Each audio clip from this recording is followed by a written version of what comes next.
What time is it? It's journey time, and time for another creative journey using Stampin' Up products. Hello, my name is Kathy Haynes, and I'm a Stampin' Up independent demonstrator. For those of you who subscribe, you know it's been quite a while since I did a video, probably almost 4 months. We had a barn fire at the very end of October, and almost everything we had, except for what was in our modest home, burned to the ground. So we are in the midst of rebuilding. God is good. My little scrap shack, which was 20 feet from the barn, did not get any damage, but it did lose electricity. And the good news is, out of the ashes, because you can't dwell on the what happened, because you can't fix it. So out of the ashes, I am getting a new scrap studio inside our new metal barn, and it is going to be beautiful. So we have been working so hard. We had to go through all the rubble, every single inch of the barn, taking out what memories we could salvage from my grown kids and my grandkids. And so we've just been real busy. So right now I finally have time. I promised those on my demonstrator swap and those at my workshops that I would begin doing videos, and I'm starting with a card that we just made Saturday. So this is called a 3D envelope card, and it's 3D because it actually stands up. Isn't that so cute? And this card can be used not just for Easter, but it can be used for birthdays, for get well, for thinking of you, just so many things. So I really enjoyed making this card. I got the idea off of a tutorial on Split Coast Stampers. So thank you, Split Coast Stampers, for all your inspiration. I've been signed up with them for as long as I can remember. I just love that site. So anyway, here we go. Let's get started. Now this card, it has a little bit more busyness going on up here, and we're not going to do the busyness, but I'm going to tell you how we did it as we go along. We're going to stick to something a little more simple for the sake of the video and the time, but I think it's just adorable. They had a choice of these colors or these colors at the workshop, and purple won. I mean, they just love the purple, but I love the pink and yellow. So everybody's different. And so we're going to make one of these today because, you know, you like what you like. So let's go ahead and get started. The first thing we're going to do is we're going to make the flowers, because the flowers have to dry. All right. And these flowers are made using the Daisy Lane punches. There's a big one and there's a medium, they call one. So I'm thinking they're going to be a small one day, or there was and I missed it, but we're using the medium, I believe is what they call, and simply doubling them up to make these adorable flowers. But the flowers have to dry, so I went ahead and made mine just before the video, because otherwise they don't adhere to the glue dots well. So I made those, but I'm going to show you how I did it here, which brings me to another point. I'm hoping most of you have this tool. It's called the Pick a Tool, and it's one of the most reasonably priced tools I've ever seen. So this end, and it comes with one refill, is for picking up rhinestones. So let me take a rhinestone and show you how it works. So if you had a rhinestone laying down there, and you know, it's so hard to pick it up, especially those of you with nails, so you simply pick it up with that rubbery substance and put it where you want it. So you put it right there and let go. So that in itself is worth the cost of this. But it also comes with a pokey tool, comes with a spatula, and it also comes with flower shapers, like smaller than this size, these sizes, but it's like a scoring tool kind of thing, and I don't have mine right here. But the other thing, I don't know if you guys know, is you can also buy an extra attachment. You take this off, and when you buy this tool to get out chads, the brush, you also get these two foam mats. So you simply put your delicate or intricate die out, cut out here, and you attach this to this end, put it there, and you rub it back and forth, and it pokes out 90%, if not all, of the chads. So that in itself is a miracle. But again, when you order the additional brush set, it comes with these 2 mats. So I use one for flower molding, which I found it works really, really well. So let's go ahead and get started. So here are my daisies, and I like the dark side to be up, so I'm going to put the dark side upside down. Then I'm going to take my Sprig stamping spritzer, and you don't want too much water. You do not want to waterlock these. So what I found is you find where the front is. I have got myself in the face many times, and you just do a mist and let it fall on there. Make sure it got there. Okay. And then you're going to take a flower molding tool, which I hope Stampin' Up! Comes out with one for the Picker tool. That would be perfect, Stampin' Up! If you're listening. And I take the smaller edge, and you simply push, push, push. Now you might want to hold one of the stems or the leaves, petals, and you just push, push, push. And see how they just fold up?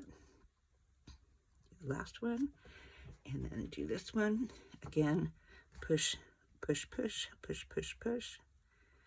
And they shape. So now when you add the water, it breaks down the fibers of the paper. So when it dries, it's going to stay more bended than if you hadn't spritzed it. Then you take the bigger end and you're going to push in and get. So this is what you'll end up with. All right. 2 sets of petals like that. Then you're going to let them dry a little bit, like I said, because it just doesn't take adhesive if they're a little bit damp. So you really want to let them dry, which is what I've done. Now, the rhinestones, I could not find my rhinestones. Like I said, I'm beginning to pack up and get everything ready to move back to the back. And I can't find everything right now. So I'm excited to get back there and get organized. It'll be great. So I have just used some generic ones. For this one, I used Dark Daffodil Delight, and the blends are alcohol based, so they will be permanent on non-porous surfaces. So I've created the yellow bling for that. I do want to say, I always tell people the truth and try to have integrity, but the Stampin' Up! Bling is beautiful. It does sparkle more than the cheaper store-bought kind. So here we go. Just put those aside and get busy. The first thing we're going to do is we need to make an envelope base. All right. So hopefully many of you have this. If not, you're going to want to run out and grab one at a craft store because Stampin' Up! No longer sells theirs. And this is called an envelope punch board. And this one's by We Are Memory Makers. But you have to punch out a template like this. Now, I did this with a 6x6 sheet of the marble paper, and all of these are made with that marble paper. And I even made some extra foliage with the marble paper that I ended up not using. But this is the free marble paper you got in the celebration from last time, before the first of the year. So when there's free GSP, jump on it. If you're not really happy with the stamp sets, double up on it, because that's what I do. And I have used it for everything. So this one was 6x6. I looked at the directions. 6x6 says start at 2 5/8, and I did. Then I followed all the way around, and you'll see how I did it here. But the inside, I wanted it to be just a little bit smaller for the envelope lining. So what I did was I cut back my square from 6x6 on the white to 5 3/4 by 5 3/4. Now I will have all the directions, all the dimensions down below, but I'm still going to use the 6x6 measurement. So it says your first cut is at 2 5/8. So I'm going to line up to 2 5/8. I'm going to punch, and then using the scoring tool that comes with most, I'm going to punch and score. Now, I'm no longer going to use that 2 5/8. You can forget about it, okay? I'm just going to turn this to the score line, push it close, firm up against the edge. This touches the score line. I'm going to punch and score. I'm going to turn it, line it up to the score line, punch and score. Line it up to the score line, punch and score. Okay, so now I have my inside envelope template, which I don't need the whole thing, but had I used the 6x6 paper, I would have gotten this exactly, and so that's what I'm going to use today. It's the same exact thing, same measurements, 2 5/8, only I cut the white 1/4 inch smaller. Now, I don't want to use this whole thing, it's just a waste of paper.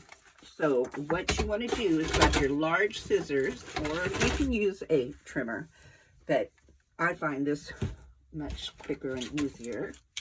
I have to show this. My good friend Bonnie Strebe had started beading, and she made me this. Isn't that adorable? You're going to cut right on. Now, first let me tell you, there's a wide end and 2 skinny ends. Okay, so even on here, there's a wide end and 2 skinny ends. We want the wide end to be on the top and the bottom, and then you're going to cut from the bottom all the way up to the top, right flush on that score line. Even in more, just right flush. So now you have a boat, okay, but you want a house. So this will make 2. So you just cut this right in the middle, and it doesn't have to be exact or straight because it's never going to show, and you get 2. So put one away for later, and we're going to work on this one. Now at this point, if you want more busyness in the background, then you take your leaf set, I love Forever Fern, and you go wild putting foliage on that insert. For the sake of video, we're going to keep it simple like this one and have nothing in the background. So what I do want to do though is I don't like the pointy, so I'm going to take a corner rounder, and there's lots of corner rounders out there. You may still have your Stampin' Up one. Mine broke. I had it for 20 years. But I'm going to take a corner rounder, and I'm going to round the corner. Now, I didn't do that one right. There we go. And then again, on the wide edge, I'm going to round the corner. It just gives it a more professional look. Now I want to glue this in here, leaving a lip on the edge, or a layer. See that? So I'm going to take my Tombow. I'll clean this up in a minute. Yes, that's how I roll. I explode. And I'm just going to put it on the edges here. Okay, it doesn't even have to be on the bottom. It's never coming out of here. So I'm going to line that up. I like Tombow because it gives you time to move things around a little bit. It gives you a little bit of flexibility. All right, the next thing I want to do is using your creasing tool, and I have this handy because it's in my hand, but your bone folder, you want to score all the edges, but not these edges, because you want them to stay straight and stand tall. Okay. Now I'm going to hold these 2 down, and I'm going to put some adhesive here and here, and then close it. Just hold it for a second.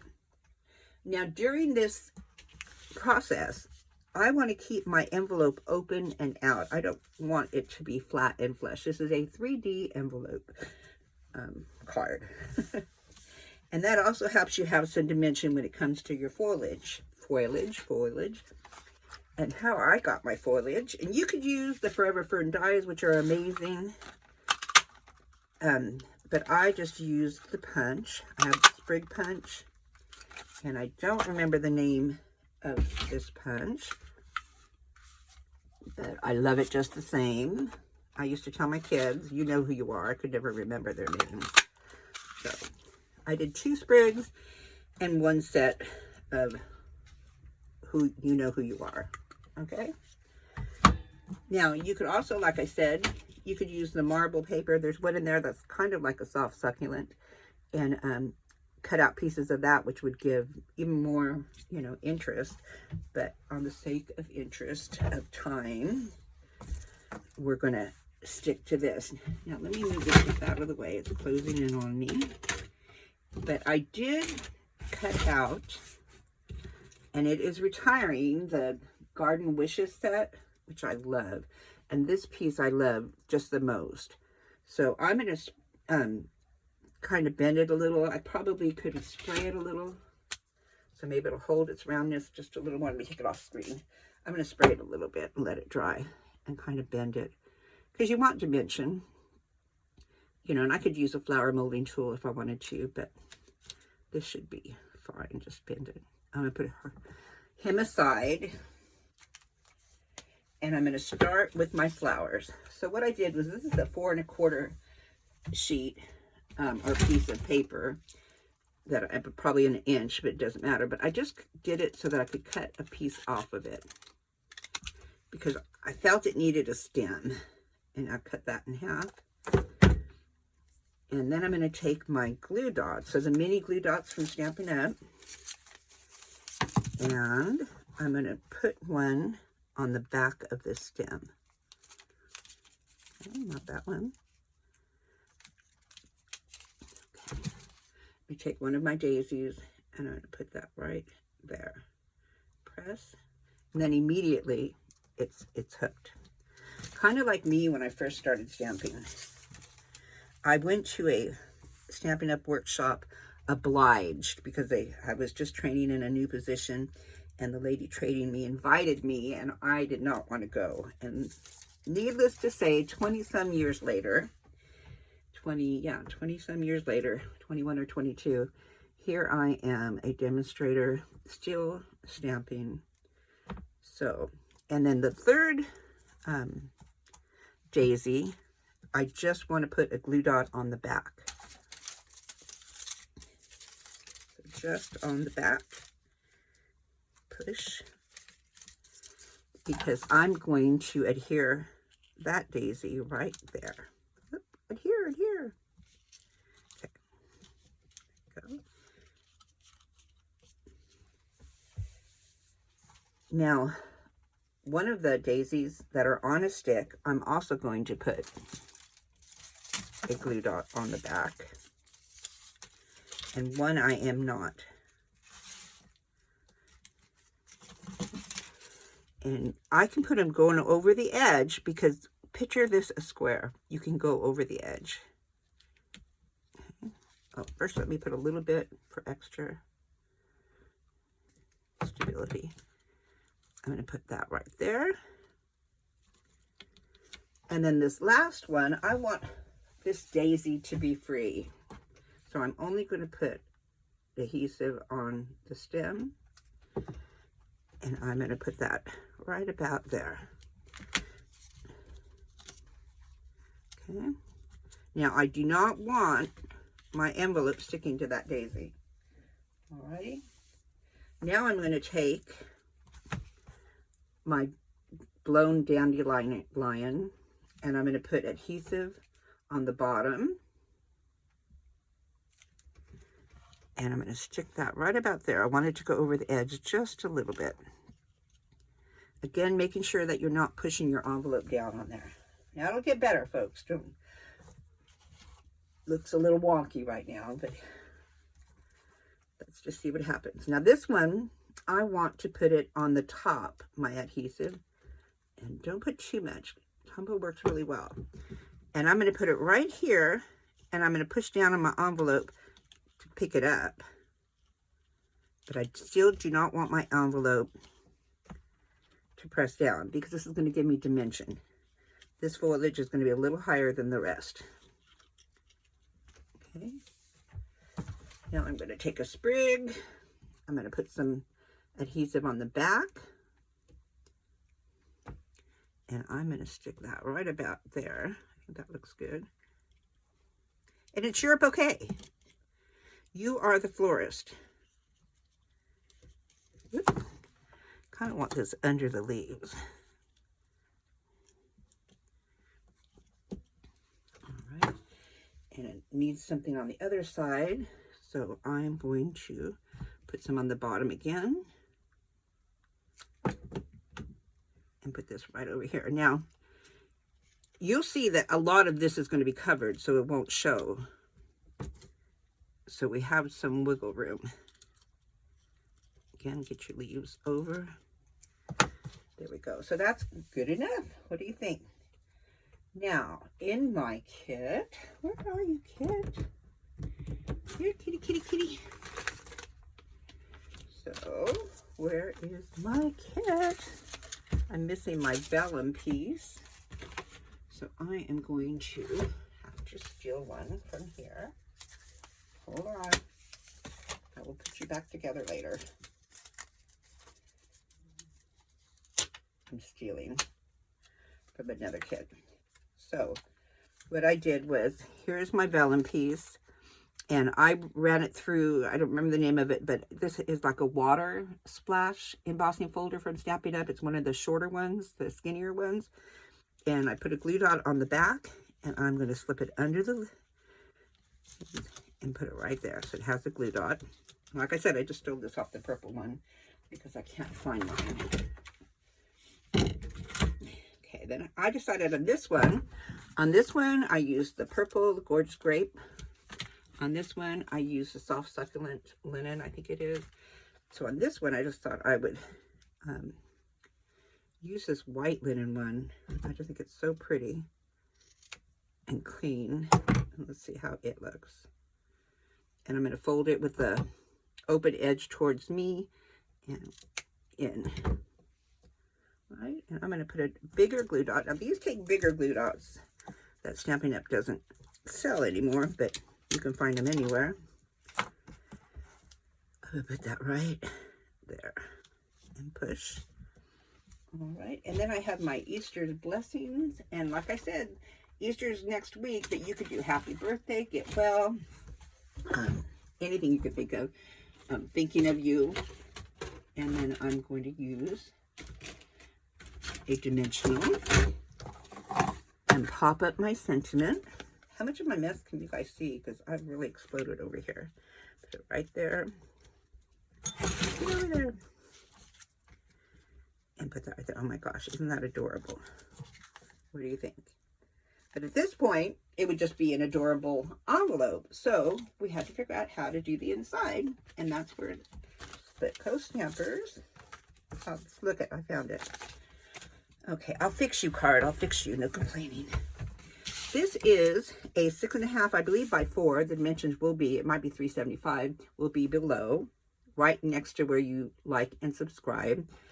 And I've scored it at 3.25. Now I want to fold that in half. I'm using the bone folder, but I'm using the score tool here.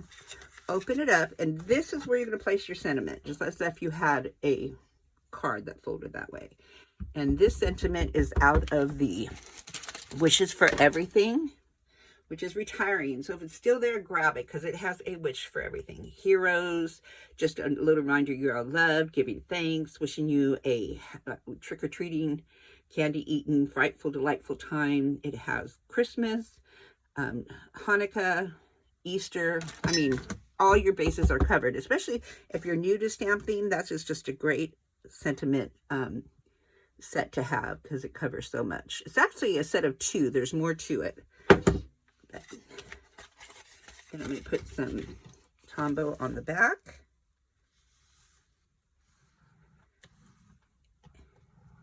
Now, the trick to this is that you may not, like mine, may not have folded it perfect. So you turn it over, the fold goes to the top, and you just want to make sure when you put it on here, it doesn't matter where it lands, you do not want the white to go over the envelope because it won't look pretty on the other side and it probably won't stand correctly. And just hold it down for a minute and then turn it over and it stands up and there's your card. Open it up. Oh, I did mine upside down. So anyway, how is that upside down? It should have been down here, you guys. So let me show you this one. I wanted you to see that we can all make mistakes. I did this on purpose. Not so. how I did it. I don't understand. I glued the wrong side. That's what I did. You want to glue the side that has the sentiment to the card. Okay. Da-da, da-da. Because you're going to look at the card. Okay, you caught me. You want to make sure you do not glue the sentiment to the card. The sentiment is on the flap, on the top flap, because this is how it is, and that's wrong. And I'm going to take that off real quick before it gets too dry, so I can fix it later. There we go. All right. So it's not bad after 4 months of no videotaping, okay? So this is the final result. Had I done it right, you would open it and it says, "May the beauty of Easter fill your heart with hope." All right, and the only thing is, this size fit in some A2 envelopes and not in others. So you may want to use a deeper corner rounder or test it out first to make sure it fits in your envelope. You can always send it in a clear envelope with a label on it. But I just think it's adorable, and I hope you do too. So leave me a comment. Give me some feedback on anything you thought about this video, anything you would have done different. And like and subscribe. If you subscribe, then you will be notified the next time I do a video, and my videos will be returning on a regular basis now that we're getting closer to being put back together. And I'm hoping I'll even be more organized because I'll be able to find everything. So thank you for taking the time to go on this creative journey with me. I hope you have a blessed day. Thank you.